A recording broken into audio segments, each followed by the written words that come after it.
आज हम बात करेंगे कि अपनी लेग मसल को स्ट्रॉन्ग करके हम कैसे फॉल प्रिवेंशन कर सकते हैं। फॉल प्रिवेंशन यानी गिरने से बच सकते हैं। यंग एज में ये बात हास्यास्पद लग सकती है कि गिरने से बचना, इसके लिए भी कुछ अलग से करने की आवश्यकता है। हाँ, लेकिन जब हमारी उम्र 60 साल, 65 साल या 70 साल हो जाती है, उस समय ये बहुत ही क्रिटिकल स्किल है।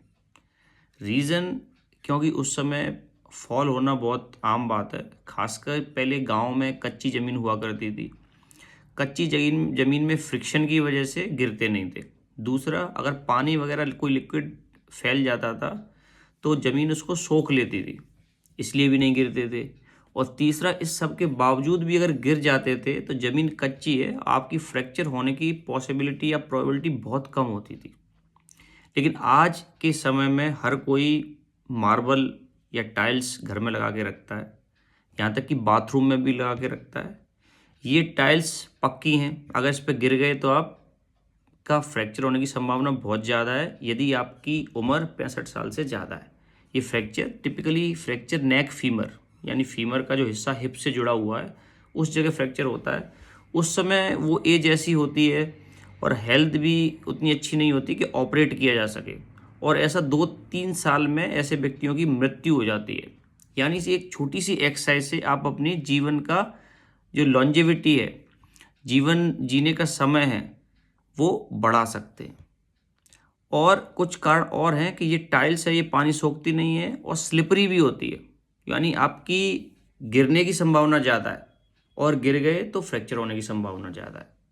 तो इससे कैसे बचाव कर सकें, तो मैं आपको बिल्कुल निचोड़ बताऊंगा ऐसी 2-3 चीज़ें जिससे आप जीवन भर आपको ये प्रॉब्लम या ये समस्या नहीं आएगी। इसके लिए 2-3 चीज़ें कर सकते हैं। पहला तो, जब भी आप खाना खाएं, भोजन ग्रहण करें, दिन में 3 बार आमतौर पर एक व्यक्ति भोजन ग्रहण करता है, ब्रेकफास्ट, लंच और डिनर।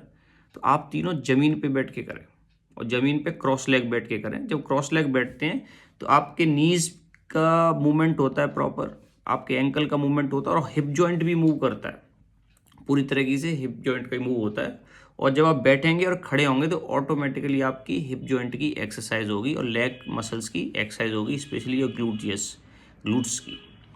दूसरा, आप क्या कर सकते हैं कि जैसे जापान में वो लोग क्या करते हैं, जापानीज लोग, जो एक उनकी लॉन्जेविटी का कारण माना जाता है कि बहुत सी जगह पे वो घर में कोई भी, उस कमरे में कोई भी टेबल चेयर कुछ नहीं है, ना पलंग है, ना टेबल, ना चेयर है। तो अगर आप बैठना चाहें तो आपको ज़मीन पर ही बैठना पड़ेगा, उठना चाहे ज़मीन पर ज़मीन से ही उठना पड़ेगा। तो कम से कम 30 बार दिन में एक व्यक्ति बैठता और उठता है, तो ये ऑटोमेटिकली बिना एक्सरसाइज के आपकी एक्सरसाइज हो रही है, और आपका ये लेग और ये ग्लूट्स का एरिया वो स्ट्रांग रहेगा। उनके घरों में क्या होता है, उस कमरे में पलंग या कुछ भी नहीं होगा, सिर्फ छोटी टेबल रहती है, जो बेड टेबल टाइप की छोटी टेबल है, उसी टेबल पे रख के हम खाना खा सकते हैं, उसी टेबल पे रख के पढ़ाई लिखाई की जा सकती है। ऐसा हम भी कर सकते हैं। ज़मीन पे भी सोया जा सकता है, या आप जो पलंग सोने के लिए रखें, सुबह होते से उसे फोल्ड करके रख दें। और आपकी अगर उम्र ज़्यादा है तो आप किसी यंग व्यक्ति को घर में कह सकते हैं इस पलंग को फोल्ड करके रख दीजिए, तो आप ऑटोमेटिकली ज़मीन पे बैठेंगे और खड़े होंगे। ये 2 तरीके। और तीसरा, मेनली यंग एज में आप क्या कर सकते हैं, नहाने के बाद एक और, अभी आपने बहुत से वीडियो देखे होंगे, अभी प्रूफ हो चुका है कि यदि हम स्क्वेट्स करते हैं, और स्क्वेट्स में भी अपने हाथों को क्रॉस करके, जिसमें लेफ्ट हैंड को क्रॉस करके थंब है वो आगे की तरफ, ये ईयर लोब्यूल को प्रेस करेगा, और पीछे से इंडेक्स फिंगर से आप प्रेस करेंगे, लेफ्ट हैंड के ऊपर राइट हैंड को ऐसे रखेंगे और स्क्वेटिंग करते हैं। तो नहाने के बाद 5 से 20 बार अपनी क्षमता के अनुसार, योग्यता के अनुसार आप स्क्वेटिंग कर सकते हैं। स्क्वेटिंग करने में इस पोजीशन में स्क्वेटिंग करें। इसमें ध्यान देने वाली बात यह है कि जब स्क्वेटिंग करें तो आपका जो नी है, घुटना, वो आपके टोज को क्रॉस नहीं करना चाहिए। अगर आप ऐसा करेंगे तो नीज पे एक्स्ट्रा बर्डन नहीं आएगा, नीज भी हेल्दी रहेंगे और आपकी एक्सरसाइज बहुत अच्छी होगी।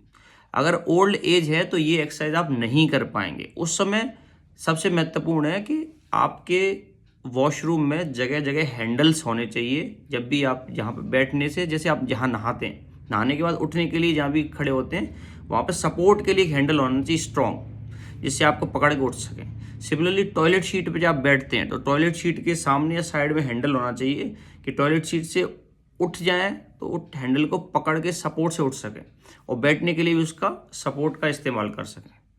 तो मित्रों, आज हमने सीखा कि यदि हम अपनी ग्लूट्स और हिप्स को स्ट्रांग रखते हैं, हिप मसल्स को स्ट्रांग रखते हैं, तो हमारे जीवन की लंबाई बढ़ जाती है, हम अधिक उम्र तक जीते हैं। इसको स्ट्रांग रखने के 3 तरीके हैं। वैसे तो एक ही तरीका है, बट उसको 3 तरीके से अचीव किया जा सकता है। पहला, आप ज़मीन पर बैठ के क्रॉस लेग पोजीशन में खाएं। दूसरा, अपने रूम में सिर्फ एक छोटी टेबल रखें, बाकी टेबल कुर्सी रखें ही नहीं। जब कुर्सी होगी नहीं तो आप उस पर बैठेंगे नहीं। और तीसरा, नहाने के बाद इस पोजीशन में 5 से लेकर 20 स्क्वाट्स करें, जो आपके ब्रेन को भी एक्टिवेट करेगा और आपकी हिप मसल्स को भी स्ट्रॉन्ग करेगा।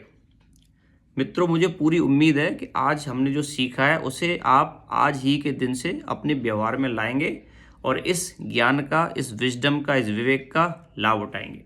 नमस्कार।